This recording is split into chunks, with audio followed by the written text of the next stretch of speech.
A seemingly random crime, a murder at a light rail station, may now become a topic of national conversation as we learn that one of the suspects was wanted for deportation and was in and out of custody not long before the killing. As the president declares journalists the enemy of the American people, our promise to you about what you can expect from us.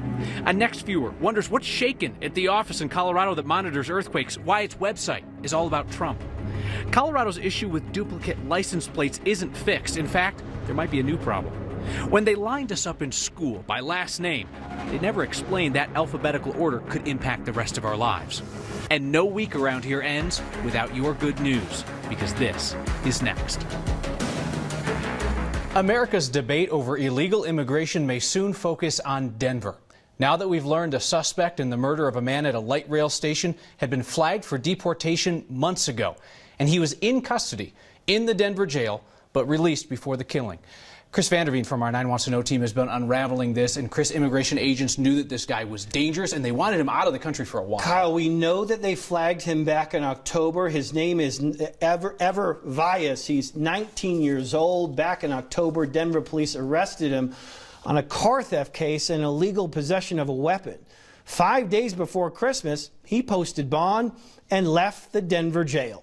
Problem with that, Immigration and Customs Enforcement put a detainer on Vias back in October when he was first arrested on the Denver case. ICE gave me a statement about a half hour ago that said Denver didn't honor the detainer. Denver Sheriff's Department insists they did by notifying ICE of the release about 25 minutes before the jail released him. A month and a half later, Denver police believe Vias and another 19-year-old tried to rob a man at a light rail station at 12th and Sheridan. At one point, 32-year-old Tim Cruz was shot and killed. His funeral actually took place within the last hour. Denver prosecutors today charged both Cruz and 19-year-old Nathan Valdez with first-degree murder. Both are in custody. Right now, we have a bit of a he said, she said scenario. Denver sheriffs say they notified ICE, albeit less than a half hour before releasing him. ICE says they only found out after he was out. Either way, ICE calls Vias a known gang member who was an immigration enforcement priority, and there are members of the ICE community right now, Kyle, that are very upset about this.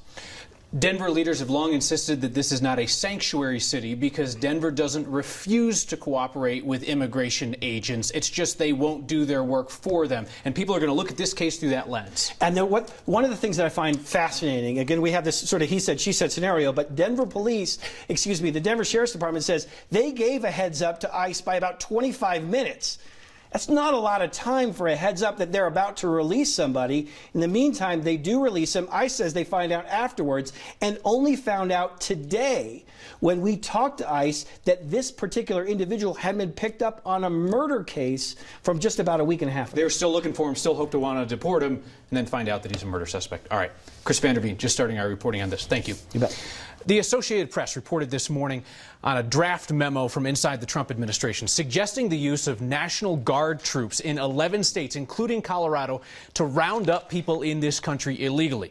The White House did not comment on the report prior to publishing, but then immediately attacked it afterwards as fake news, saying that using the National Guard for immigration enforcement wasn't seriously considered. President Trump then launched his strongest attack on the media yet, calling journalists the enemy of the American people. In light of that, I think it's worth a word or two about what you can expect from our reporting here. 9 News is a member of the Associated Press, which means we use their reporting and they can use ours. If you're ever seeing exclusive Associated Press reporting here, especially if it's based on anonymous sources, our standard practice is to tell you that, so you can decide how much credence to put in the report.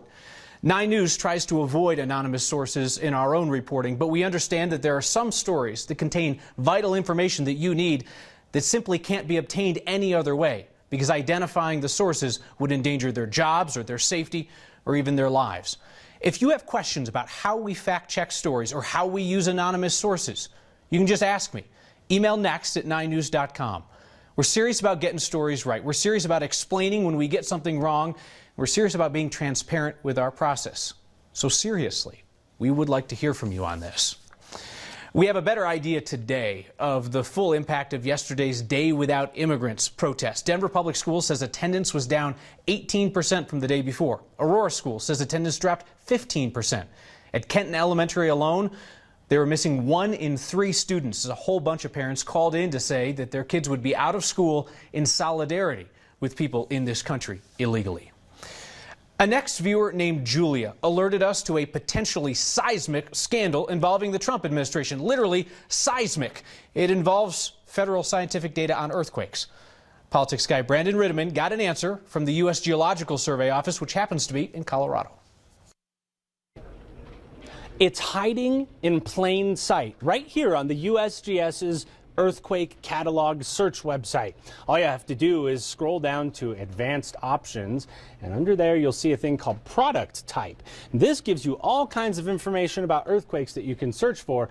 If you scroll down the list all the way to the letter T, whoa, what's this? Trump cap, Trump general text, Trump nearby cities. Why all these special categories just for Trump? Well, that's what Julia wanted to know. Her boss is in here all the time looking at earthquake data, and she wrote us, "I'm wondering why these have been added to the site. Are these more alternative facts? Doing a search for an earthquake should produce a scientific and not a political answer." Well, we called the USGS, which helpfully has an earthquake tracking center right in Golden, Colorado. And here is what the seismologist told us. There is nothing political about this. We've used this system for about 10 years. Well, the reason? In this case, Trump, it's a verb, like overriding something. The way they explained it is this. If you had an earthquake out on the West Coast, they might consider the USGS station in Northern California to be the authoritative source of information on that earthquake. But if the seismologists talk, and for whatever reason they like the data out of Colorado better, they'll trump that data that came out of California. This right here is just a way to search for data when that happens. So the only tie to President Trump, his last name is a word that happens to be used in a lot of card games, and also apparently in tracking earthquake data. Who knew? For Next, I'm Brandon Rittiman. And I'm Steve Stager. There may be a problem with the way the DMV handled duplicate license plates. Back in August, we broke that the DMV accidentally issued more than 200 duplicate plates in 2016. We found another victim this week. Beth Lancaster has had her plates for the better part of 30 years. And late last year, she got 2 photo tickets from Rio Rancho, New Mexico. The problem? She hadn't been to Rio Rancho, New Mexico. The car pictured on the tickets was completely different than her blue Honda. So she found our story online and figured out that the other driver was issued a plate with identical numbers and letters. And she went to the DMV this week. So here's how this process was supposed to work. The DMV sent out letters to anyone who had been issued a duplicate plate last year. The thought process, if you had the plates originally, you would get to keep them. So Beth was technically supposed to be able to keep her plates, but here's the problem. The other driver never responded to that letter. And since Beth never got a letter informing her that her plates had been duplicated, she had no clue that this whole thing was a problem. I would have liked to have been notified, yes, absolutely, absolutely. I would have done something about it sooner. I'm just disappointed that I had my plates for 27 years, that I figured this morning, about 27 years, and I had to give them up. Now, DMV got back to us late this afternoon. They said a little more than half of the people who got the letters from the state notifying them of the duplicate plate error have responded and got new plates. That means there are 119 duplicates still out there. The state is working with county DMVs to put a hold on registration renewals for those who haven't responded to that letter. The state also says law enforcement was notified about all of this, and Beth decided to get new plates anyway. Oh, by the way, she got a Q in her new plates. Our next questions come from 2 curious viewers looking for more information about Brandon's story yesterday on texting and driving. Barbara asks, can you please clarify if using Google Maps would be legal or not? And Lynn writes, is there still a fine for talking on the cell phone while driving? How much is the fine? How many points? All right, Barbara, first, Google Maps. Law says if you're interacting with any screen that causes you to be distracted while driving, that's a violation. If Google Maps is just talking at you while you drive, no problem. Lynn, talking on the phone while driving is not banned if you're an adult driver in Colorado, but drivers under 18 are not allowed to use a cell phone while driving unless there's an emergency. Next is going back to school, where we lined up alphabetically, never knowing how it connected to where we stand later in life. We're going to the small alternative school, determined not to get gobbled up by budget cuts. And I think it is an awful idea. And to CSU, to talk with the journalist who broke the story of serious allegations against a winning basketball coach. Next.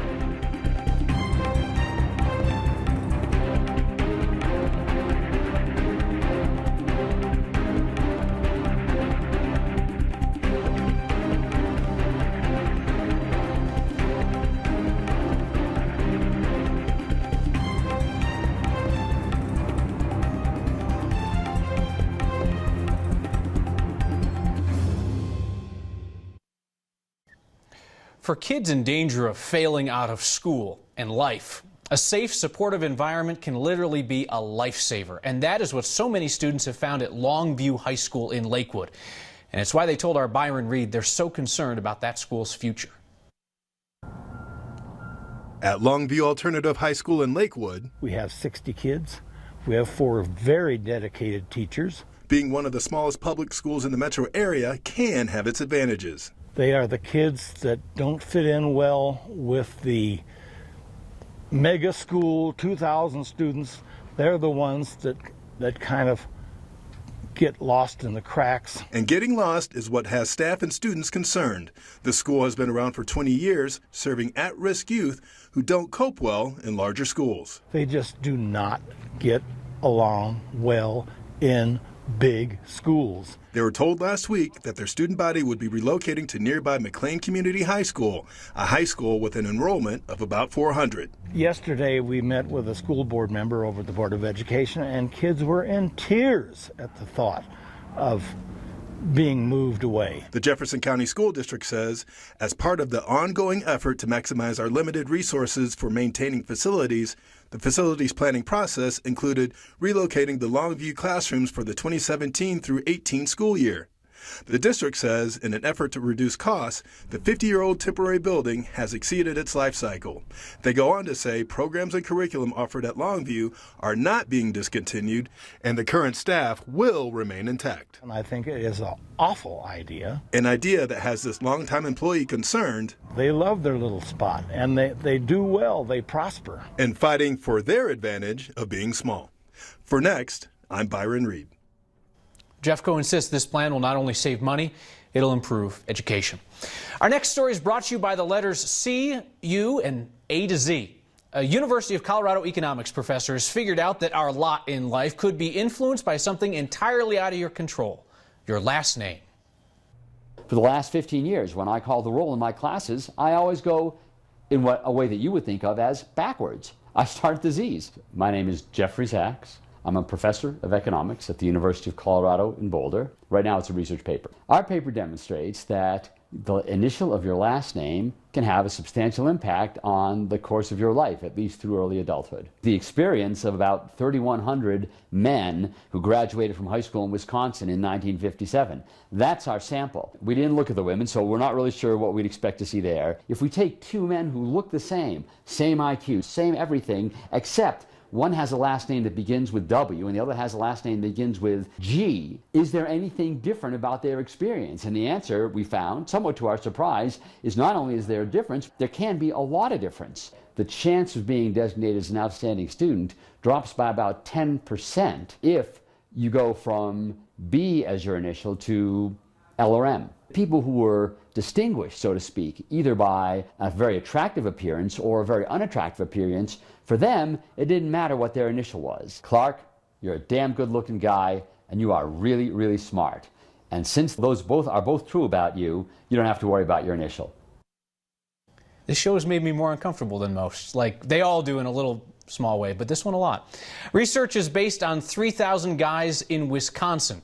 And researchers there found if you're considered by society to be at least average looking, you have a better chance of landing a good job after high school if your last name is earlier in the alphabet.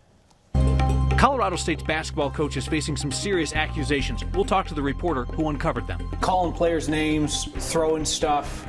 That made Bobby Knight a legend. Some people would just call that coaching. Why did this rise to a different level? Another crazy warm day in Denver means I will be handling your weather forecast with nothing but professionalism and skill. And if there was ever a week where we needed your good news, it's this one.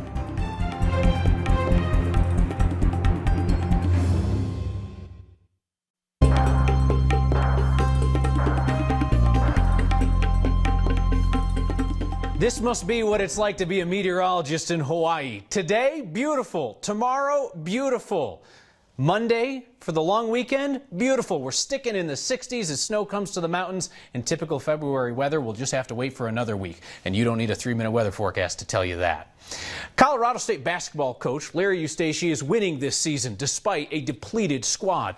But the headlines in Fort Collins this week are about a leaked university report from 3 seasons ago. The CSU leadership investigated Eustachy for verbally abusing players, creating an atmosphere of fear and retaliation, stuff that went beyond just tough coaching, what the former athletic director thought was even a fireable offense. I sat down with a Coloradoan sports editor who broke the story, Matt Stevens. Do you get the sense that the university is going to do anything about this at this point, or is this all just water under the bridge? You know, we've tried, we asked CSU a series of questions. We said we wanted to sit down with them, we wanted to get with them over the phone. If nothing else, give us a response to this list of emailed questions. And it kind of just gave a general response that they feel in the 3 years since that Larry Eustachy has changed and that they are okay with the atmosphere within the program. Is that borne out by your own reporting, that he's a changed man? I'm getting conflicting reports, and right now still a lot of players we have talked to are scared to go on the record. Guys who have nothing left to lose for fear of retaliation. I have watched the social media response to your reporting on this, and it reminds me of the social media response to our political reporting. People hear something that they don't like, they assume that you are the enemy. So I'll ask you the question that I've seen asked of you on Twitter. Why do you hate CSU? I feel it would be irresponsible by us as journalists to sit on something like that when there's some serious implications. And CSU's having a great year. Yeah. They're first place in the Mountain West, and we're not trying to overshadow that in the slightest. However, you got to take care of your players if you're a university, if you're a coach. Last question for you. Am I being cynical when I look at this and I say if they were at the bottom of the Mountain West instead of the top of the Mountain West, this would be a very different conversation? I think the response might be different from fans. I don't know if the entire conversation would be different. I think whether CSU is winless or undefeated, we would have gone with this story. All right, Matt Stevens from the Coloradoan. He loves journalism and also loves CSU, despite what you've heard on the internet. Hey, thanks for your time. Thanks, appreciate it very much. You deserve better at the end of a long week than more depressing news or a cute kicker story about a baby animal at a zoo in another state.